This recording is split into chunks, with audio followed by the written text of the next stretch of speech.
Hello world and all who inhabit it, my name is Blue. You are watching week 3 of The Artist's Way by Julia Cameron, designed to help artists rediscover their passion. Very kindly go and watch the other videos if you haven't already, because otherwise, otherwise you're missing out. Just saying. So week 3 of The Artist's Way is about recovering a sense of power. So this week it may find you dealing with unaccustomed bursts of energy and sharp peaks of anger, joy and grief. It's about you coming into power. It's about being open-minded and pushing the boundaries that you've surrounded yourself with. So the first thing that Cameron discusses in the reading pages for this week is anger. Anger often gets a bad reputation, but it's actually a useful signal. It shows us where our boundaries are, what matters to us, and when something in our life needs attention. Instead of ignoring anger or just running with it and exploding, we can ask, what is this anger trying to tell us? Maybe it's pointing us to a direction that we've been avoiding, or reminding us that we've outgrown a situation. The book suggests using anger as creative fuel. Not waste it, but to channel it into action, into your art, and into making changes. Anger is not the enemy, it's information. Next up, Cameron talks about synchronicity. If you remember in week 1, this topic was touched on very, very briefly. However, this week it's been dissected a little bit more. Synchronicity is one of those really magical things that happens when you start taking creative risks. You make one small move into the direction of your dream, and then suddenly unexpected help arrives. This might be that you bump into someone really important, or suddenly an email comes into your inbox. Sometimes it's just the right book landing in your lap at the right time. These little coincidences are signs that you're actually aligned with your path. And I put quote marks on coincidences because I personally don't believe they exist. I believe everything happens for a reason, so there is no such thing as a coincidence. But here's the catch. Synchronicity will only show up if you take action. If you are to just sit still, do nothing, then nothing will happen. When you take a risk, when you take that leap of faith, the universe is there to put that net underneath you. Cameron then leads the conversation to shame. Shame is a really big creative killer. Shame makes us feel that big, unworthy, sometimes a bit embarrassed. It can come from teachers, it can come from family dynamics. As artists, we have to be really careful to separate helpful feedback from shaming. Sorry, oh, it's following me.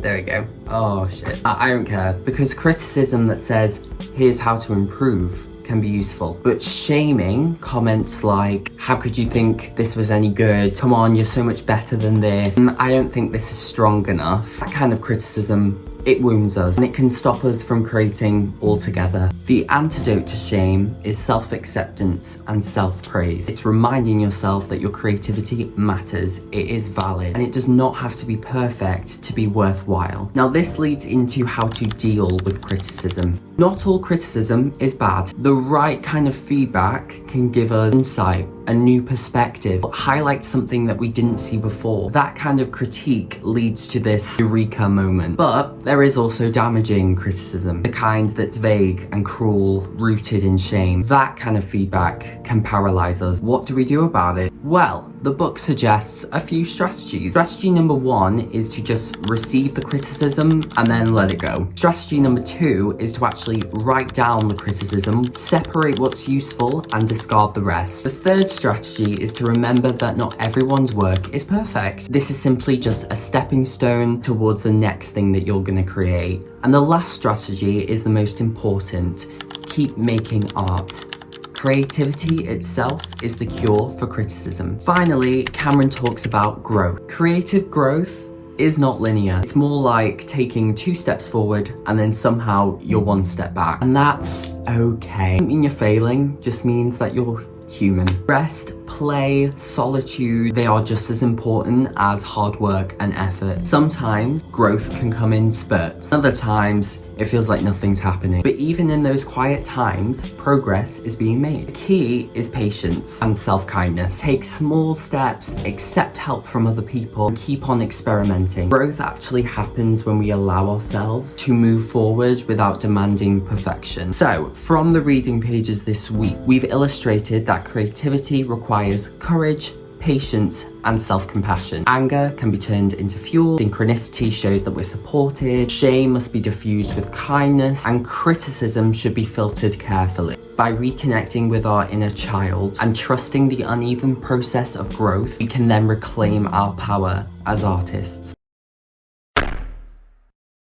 The task that I'm doing today pulls focus on the people in my life that nurture me. That's nurture, not just generally supportive. There's quite a subtle difference between the two. Support usually is situational, like helping you with a project, giving you a piece of advice on something. But nurturing, it feels more personal, it feels more intimate. One way I think about it is supporting is about your doing, nurturing is about your being. It's kind of like looking after a plant. A plant doesn't need this one-off bit of help. It needs to be fed, watered, checked in on, cared for consistently. That's what nurturing is, attention to your whole self, your emotions, your growth, your spirit. So today's task is really simple. Make a list of 3 people who nurture you, and then look at the traits that those people have that serve you well. After doing the task, I have 3 traits that I believe all those people provide. The first one is reliability. Reliability can mean a lot of things to different people. For me, these are people who follow through on commitments. They're people who accept and respect your boundaries. They're people who show how much they care through their action. Because words are words. Anyone can say words and not mean them. Actions really do speak louder. The second trait is consistency. The connection should feel grounded and steady. There might be people watching this who have come into contact with breadcrumbers. Breadcrumbers are those people who, like, one day you're talking to them, right? And you're here, your wavelength's here, right? And they come in and they're meeting you at that wavelength. Everything feels conversational, the flow is great, the vibe's good. Because we've set that, I will constantly meet you there. Like, I will keep meeting you there. But a breadcrumber, one day meet you here, and then the next day they're here. And then the day after, they're here. And then the day after, they're like here. And they're not meeting you to your wavelength. Because of that, the balance is completely off. So then, because you're not meeting me here, I'm gonna pull away. And then just as you're pulling away, this person comes back. Mate, if I'm coming at you here, I expect you to meet me here. So being consistent with your energy, if you're gonna constantly meet me at the same wavelength, wherever that may be, then Last one is curiosity. These are people who genuinely want to know what you're doing, how you're feeling, what you're working on. They are conversational, they're always asking you questions. That active interest makes me feel seen. And with that, I feel safe. And I think it's important when I'm connecting with someone that I feel heard and understood. So yes, those are my 3 traits that I see in people that nurture me, and it's a really good reminder of what makes those relationships so valuable. Moving on to the task today. This one asks me to look at my habits, the ones that might interfere with self-nurturing or feel a bit self-destructive. So I started making a list. Number 1, I think, is that I don't drink enough water. On average, I have about 5 to 6 cups a day, which I actually think is below the daily recommendation. I think it's supposed to be 8 cups daily. I don't know. Number 2 is that I have only 2 meals a day, which I know isn't the best for my energy. It's just in the morning I don't have much of an appetite. Number 3 is that I stay up too late instead of actually resting. I could definitely add more here, like forgetting to stretch before movement or letting my laundry pile up into a mountain. But those 3 are the first that came to mind. The book also asks what the payoff is in continuing these habits. And if I'm being honest, not drinking enough water means I don't have to keep running to the bathroom. Skipping meals feels like, I don't really know. I just don't have an appetite, and I feel like if I do eat in the morning, I just feel a bit sick. I don't know. But regardless, I will always end up tired by lunchtime, and staying up late makes me feel like I'm squeezing in more hours, extra time to do my creativity, more downtime. But I always pay for it the next day. So yeah, not the healthiest patterns, but at least I can see why I fall into them. Step 1 is actually noticing, right? Why have I woken up with mouth herpes? Like, hi! Another day, doing the artist's way. Got a few tasks lined up, all of which involve us taking a blast from the past. The focus today is on my childhood. The tasks are to describe my childhood room, 5 traits I like in myself as a child, 5 accomplishments I've achieved as a child, and lastly 5 foods I enjoyed as a child. I grew up in a 3-bedroom house. My parents' room, my sister's room, my room. It used to be right next to the stairs on the landing. Had some shoddy flooring, so there was a bit of a dip in the entrance. My room wasn't massive, but you had space to walk around. My walls were a pale blue, and it had a strip of navy adjacent to the ceiling, and it had stars on it and planets and rockets. It was like space themed. It was quite cute. You walk in, on your right was like a tiny extension. There used to be the desk with the family computer on it. Back when computers were these giant boxes that made like annoying, airy sort of sounds. Before my mum got her work laptop, she used to have to do all of her work on that computer in my room. Behind the door was a marble tower that me, my dad and granddad put together. Very cool, I loved it. Underneath was a navy blue bookcase that I had all my books in. As you turned left, there was my small double bed. I had multicolored bed sheets because I'm gay as fuck. And then above my bed I had some Katy Perry posters because I'm gay as fuck. Opposite my bed was my chest of drawers, and there was a wardrobe that were both made out of the same wood. On my chest of drawers I had like a little TV with my game consoles. I loved my room. I had the privilege of staying in that room until I was about 14. And then for some reason me and my sister had to swap rooms, which I was not happy about because her room was tiny, but she was tiny. So like, she didn't need a big room. My parents were selling it to me. They were like, if you swap rooms, like we can gut that room out and we can make it look nice, make it look yours. And I thought, okay, but my new room was quite literally a cubicle. You walk in, on the left-hand side, there was like a small table that I did my divination on, and it was about the size of a pianist's chair. It had a wardrobe that then stretched to the end of the wall, about a 60-centimeter wide walkway, and then my bed was on the other side. A single bed, may I just say. These really tall cabinets with like my TV on the top. And this room, I hated. It was just so small. I just felt confined constantly. I moved into that room and my whole life changed. It was just not the vibe. It just never felt like my room. It felt like I was staying in somebody else's room. But then I moved out. So the room I have now is lush. It feels more like a bedroom now compared to what it was like last year. Sleeping on a blow-up bed for like 6 weeks until I could get like an actual bed into my room. Had nothing, like absolutely nothing here. All of my things were still packed away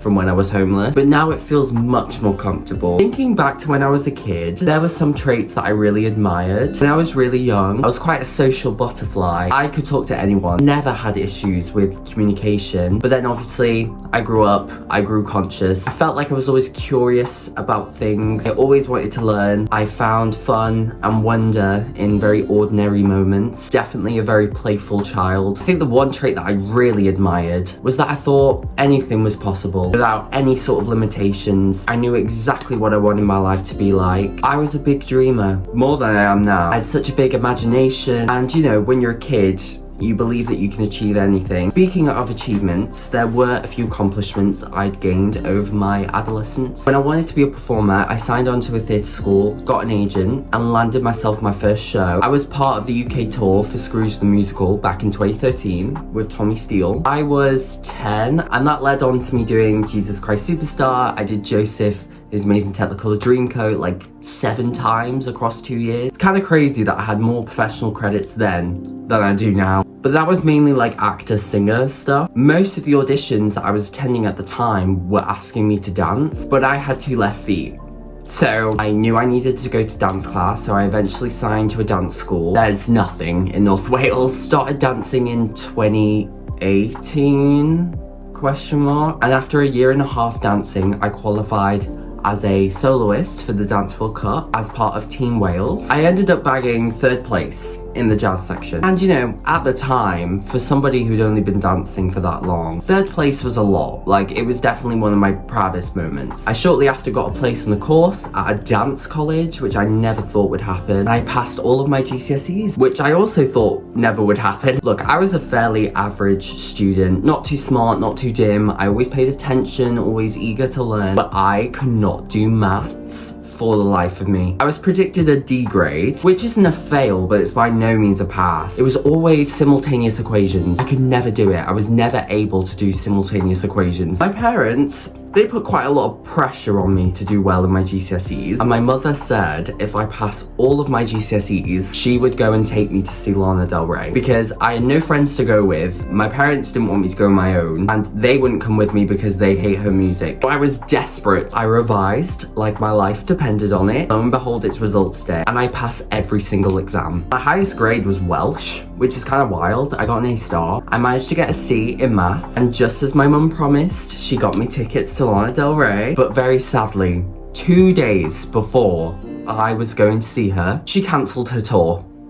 So it was a very sad day, let's just say that. I always remembered being quite a fussy eater when I was younger. I was very particular about what I was putting in my body. But some foods I absolutely loved were any sort of fruit or vegetable. My mum would make an absolutely beautiful salad, and I would eat the entire thing. My dad, he's not the most creative of cooks. I love him, but when my dad was cooking me tea, I knew exactly what I was getting. It would be a can of Frankfurter sausages in a pot that was boiled. We would just be given the pot and be like, go, yeah, have these. Not my favourite. It did remind me of coming home after school. That and Rustler burgers. But there was one thing I got as a child that I love. My mum and my nan would always buy me black licorice, but it was the black licorice from Holland and Barrett because it was shaped like little black bears. Whenever we would walk past a Holland and Barrett, we would have to go in and get the black bear licorice and banana chips. So as part of today's task, I have to go out and buy myself one of these foods. So I headed into town, I went to a Holland and Barrett and grabbed myself licorice as well as some banana chips. Feels like a little trip down memory lane. Morning. Notice anything different about me? Just got her hair done. Finally. So I had no time to film yesterday, but I'm gonna do the remaining tasks today. They're all relatively similar to some of the tasks I've already done this week. I'm to make a list of 5 people that I admire, as well as 5 people that I admire secretly. And I need to look at the qualities these people have that I want to inhabit and emulate in my life. I also have to list 5 dead people I wish I met, and 5 dead people that I'd want to hang out with when we've all crossed. Looking at the people I admire, I limited this to people that I've met and people that I know of personally. To give you some traits that these people have, confidence was the first characteristic that I noticed. These people can command any room that they walk in with ease. They don't shrink themselves to fit in, which arguably can be obnoxious, but there's a very thin line between knowing your worth and just being arrogant. They speak without second guessing, they're comfortable with being seen, and I think confidence is like the most attractive trait you can have. I think if you're always open and communicative, you're this like beacon of energy. Just like authenticity. People who are unapologetically themselves. The way they speak, the way they dress, the way they create, it's unfiltered. They don't dilute themselves down for approval. I also really admire creative people. People who have ideas and who want to bring those ideas to life. I think it shows ambition, and I think someone who knows what they want in life and makes the active steps to get there is such an admirable quality. I admire compassion too. People who listen to you, they can make people feel seen and safe, make people feel included. I'd say that links to having emotional intelligence. I think that's also a respectable attribute. I think fearlessness too. They don't take no shit, they don't wait for permission to start living. They aren't phased by setbacks. If anything, they're eager to fail, but like fail forward, if that makes sense. There are so many idols that I have that are sadly not here with us. Name you a few: Miss Judy Garland, Miss Marilyn Monroe, Audrey Hepburn. My celebrity crush is actually a young Marlon Brando. Also James Dean. Oh, holy heck. I think me and Amy Winehouse would be very good friends. I think I'd 100% have lunch with Robin Williams. There's so many though, like Karen Carpenter, Princess Di, Anna Nicole Smith, David fucking Bowie. I would be here all day. It's actually really sad. When I look at the traits that I've gathered from my childhood, from people I admire, and from those who nurture me, I notice how they all connect. As a child, I was curious, imaginative, playful. These qualities gave me openness and joy. The people I admire show me traits like reliability, consistency, ambition, confidence, being bold, qualities of strength and drive that I want to grow into. And those who nurture me reflect traits that remind me of the environments where I thrive. Together, these lists give the full picture. The spark of my childhood, the determination that I admire, and the grounding support that I need. It's not about choosing one over the other, but carrying them all forward in balance. I'm also really excited because today I'm doing my artist date for this week. I'm going to watch my friends play, and I am buzzing. I've not seen my friend perform before, and he wrote the play, he did the sound design, he sourced all the prop. I can tell how much work that him and his team have put into this performance, and I can't wait to be able to witness it right in front of my eyes. Hi everyone, welcome back. Today marks the end of the third week doing the artist way, which means I've officially completed a quarter of the program. Morning pages felt better this week. They were easier to do. Feel like I'm getting used to them now. It's starting to feel quite natural for me to just get up and do the pages. Most of the time I'm writing about how my day went, how I've been feeling about things. I know there isn't a wrong way to do them, but I'm kind of waiting for my mind to go beyond what's on the surface and to start picking apart what's really in there, what's deep in there. I want to move past the current feelings and to explore something different. Still, I've done them 21 times now, so hopefully maybe once I've done a month we will start to see that shift happen. For my artist date this week, I went to see my friends play. It was super funny, super thought-provoking, really made you think about how sometimes we take things for granted. The play was about a zombie apocalypse. If it was to happen today, it was definitely an exploration of how would you live your life differently knowing the circumstances that are out there. I really enjoyed it. Now, unfortunately, I don't know if this would class as a successful artist day because A, I did not go alone. I did go with a friend, and it also wasn't 2 hours. It was only an hour. It took me about an hour to get there and an hour to get back. So if you're counting the travel, then we can make some exceptions. But it was definitely an act of self-care, and I was out there to support my friend. So I do think there are some components there that do class it as an artist date. But hey, I wanted to be supportive. I wanted to go and see this play. So, you know, I think that counts for something. So the book asks if I noticed any synchronicities this week. And strangely enough, I did. So my mum ordered some coffee from Amazon, which was very nice of her. And inside the package was a card, like a mini card. It was about that big.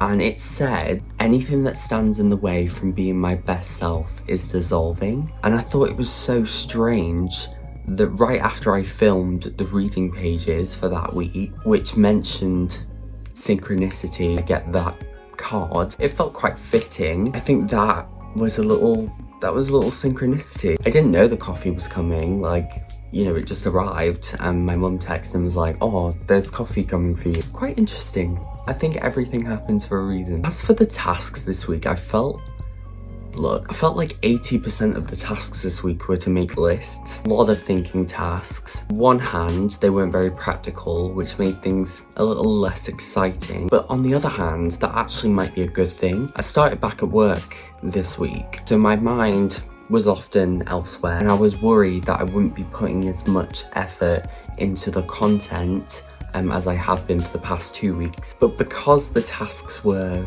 reflective, I was able to do those tasks at times that worked for me. And you know, it was very interesting to look at some of the people in my life and notice the qualities that I like in people, see how I'm similar to some people yet so completely different, and to think how we can influence each other, taking little pieces from one another and become better people because of it. So that is week 3 done, recovering a sense of power, and onto a new week we go. I'm excited to see what it brings and how my journey will progress further. Hopefully your week was as good as mine. Hopefully I will see you in the next one.